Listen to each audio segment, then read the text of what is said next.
Saya pikir saya mengalami stroke karena tekanan darah tinggi. Meskipun saya tidak memiliki itu bukan, akhirnya dia tidak melakukan pemeriksaan rutin untuk memastikan bahwa itu berada pada tingkat berbahaya. Jika saya terus melakukannya, mungkin saya bisa menghindari stroke karena saya telah melakukan pemeriksaan dan saya tahu saya memiliki tekanan darah tinggi tetapi tidak cukup parah untuk minum obat. Faktor risiko yang saya miliki adalah tekanan darah tinggi dan riwayat keluarga. Sekarang saya tahu bahwa karena faktor risiko yang saya miliki adalah tekanan darah tinggi dan riwayat keluarga.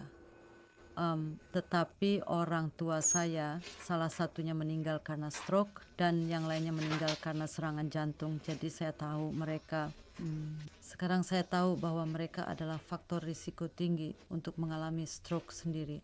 Sebenarnya saya tidak tahu bahwa akan mengalami stroke karena saya masih muda saat itu, pada usia 48 tahun, dan saya bermain bulu tangkis 2 kali seminggu, dan saya melakukan semua pekerjaan kebun, dan saya mengemudi ke kota lain saat liburan, dan saya merasa bahwa saya benar-benar sehat. Jadi saya tidak pernah berpikir bahwa saya akan mengalami stroke. Tetapi hanya setelah itu saya dirawat di rumah sakit, dan kemudian saya diberitahu bahwa karena saya memiliki detak jantung yang tidak teratur, dan ini menyebabkan pembekuan darah, dan kemudian menyumbat pembuluh darah saya, pembuluh otak saya, dan menyebabkan stroke. Saya juga memiliki pengalaman apa yang mereka sebut sebagai mini stroke. Mereka menyebutnya TIA, dan ini adalah yang saya abaikan karena sebenarnya itu adalah gejala atau peringatan bagi saya saat itu.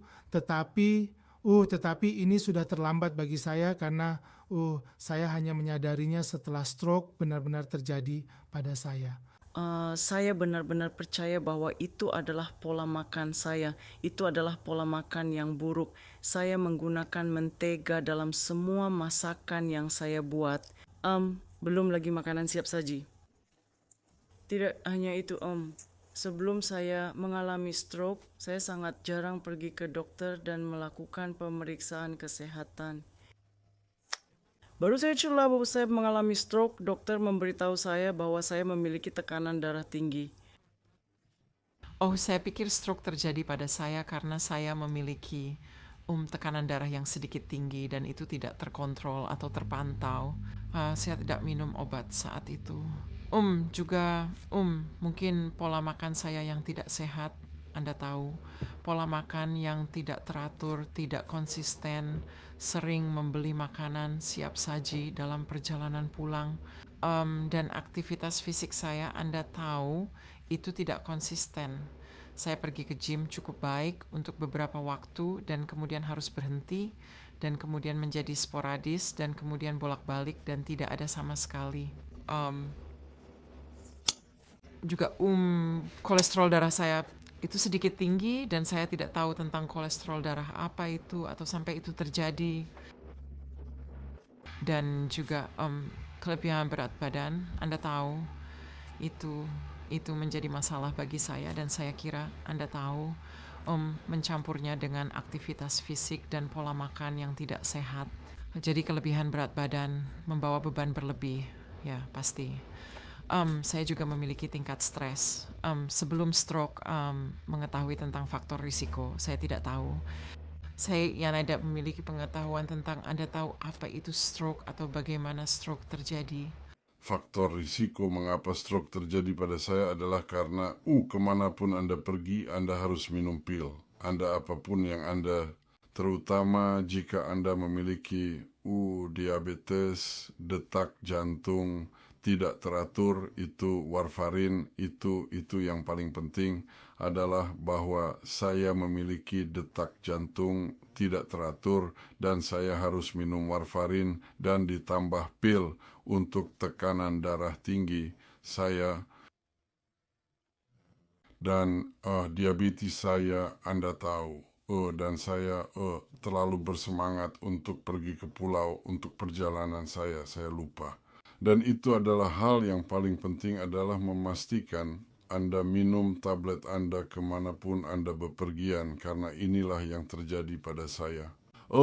Itu yang maksud saya, mereka tidak bisa, itu hanya bisa bertahan begitu lama tanpa pil Anda, tetapi begitu Anda berlebihan seperti saya, itu berlangsung selama seminggu. Yang beruntung saya masih hidup hari ini karena pil ini, mereka yang membuat saya bernapas setiap hari.